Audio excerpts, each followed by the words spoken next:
my name is Bluesette Anderson. I am number 2386. I am competing for the bakery and patisserie portion. First things first, we're going to wipe down our surface with some sanitizer so we have a fresh surface to work on. Next, we're going to take our 9-inch pan and spray it with some cooking oil, and then flour it so when the cake comes out of the oven, it won't stick. Next, we're going to make our streusel topping for the middle of the cake and the top of the cake. It's going to start with 4 tablespoons of unsalted butter, which we're going to weigh. So 4 tablespoons of butter would be 2 ounces.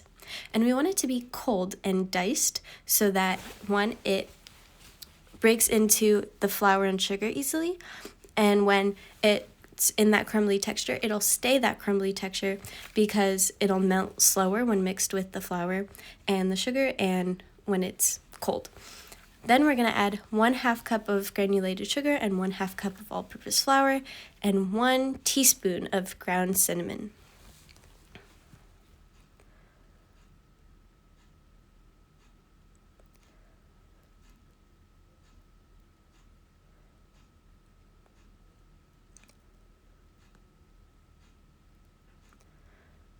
We're going to add in our butter and break that in. I also put it back into the fridge so that when I go to put it on the cake, it will be still cold. We're next going to go in with 2 cups of all-purpose flour and 1 cup of granulated sugar for our batter.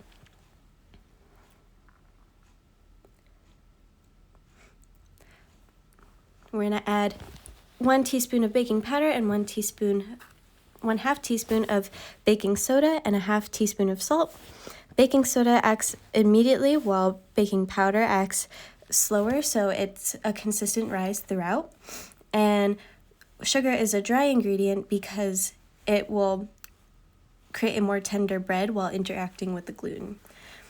We're then going to go with our wet ingredients. So we have 1 cup sour cream, 1/2 cup of vegetable oil, 2 large eggs, and 2 teaspoons of pure vanilla. The sour cream adds moisture while also contrasting the sweetness.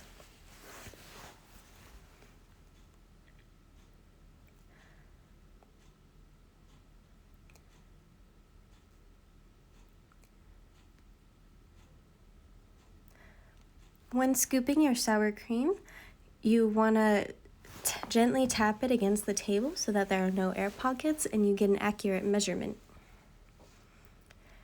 So we're going to add that to our wet ingredients and we're going to whisk that together.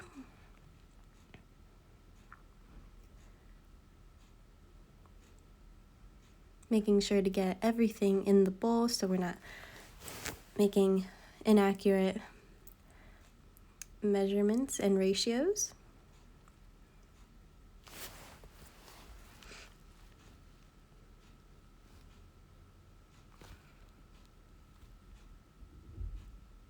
We're also making sure to measure over something other than our ingredient bowl so that you don't get more than you're supposed to.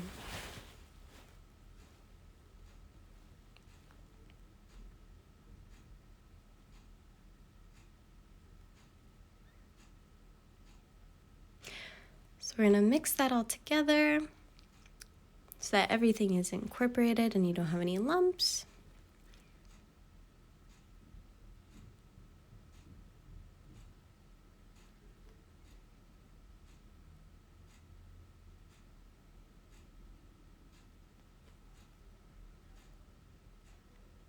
Next, we're going to make a well so that the flour and wet ingredients doesn't get more on this side or less on this side so that everything is incorporated.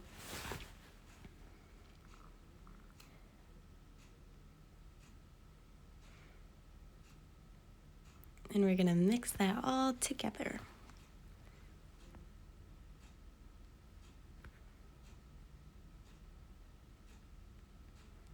We're going to be using a folding method. Folding method keeps it light and airy while also incorporating everything. Next, we're going to take half of the batter and spread that out.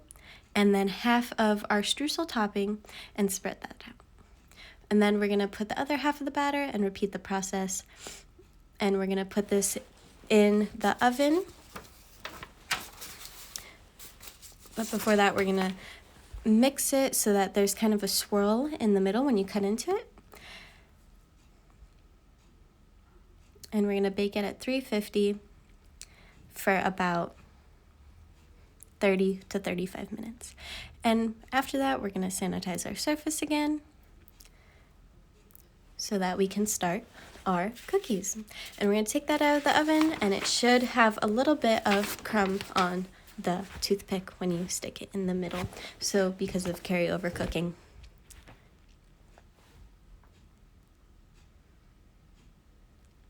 Making sure to wash our hands and sanitize everything in between. For the sugar cookies, we're going to start with 2 cups and 3/4 cups of all-purpose flour.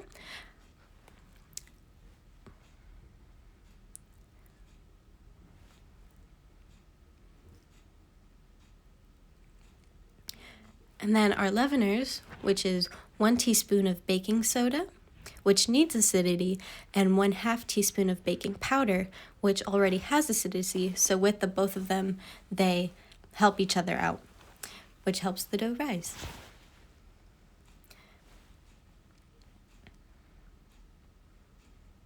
We're gonna whisk those together, and now we can start on our sugar and fat. We're gonna start with 1 1/2 cup of sugar into our stand mixer. And we're gonna be using a paddle attachment, so it whisks air into it. Then we're gonna go in with 1 cup of unsalted butter, and we're gonna weigh that, so it's gonna be 8 ounces of butter, and it's gonna be softened butter, so it mixes with the sugar better. And this is known as the creaming method. So with the fat and the sugar, they'll combine and emulsify, and it's gonna create a light and fluffy texture, and also help the cake be moist and help rise. We're gonna crack our eggs into a bowl in the sink so that it's easier to transfer, and it's easy cleanup. And we're gonna go in with 1 egg and 2 teaspoons of pure vanilla extract.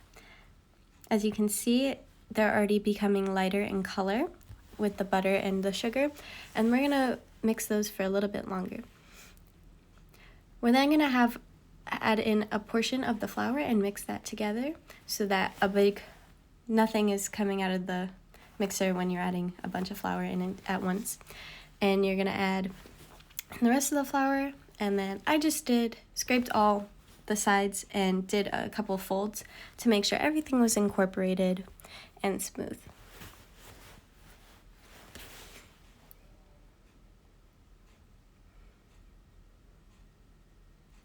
We're then gonna scoop out 12 cookies. With my scoop, they came out to be 12, so we stuck 2 together so that we had 12. Next, we're gonna spray our ramekin and then dip it in cane sugar. We use cane sugar to add a contrasting color into our cookies, and we press them into the cookies so that they bake with them on. Then we're gonna take a mold and ring them around the cookies so that there are no cracks. And I pressed them down a little bit more so that they were all even. Next, we're gonna put them into the oven at 375 for about 8-ish minutes.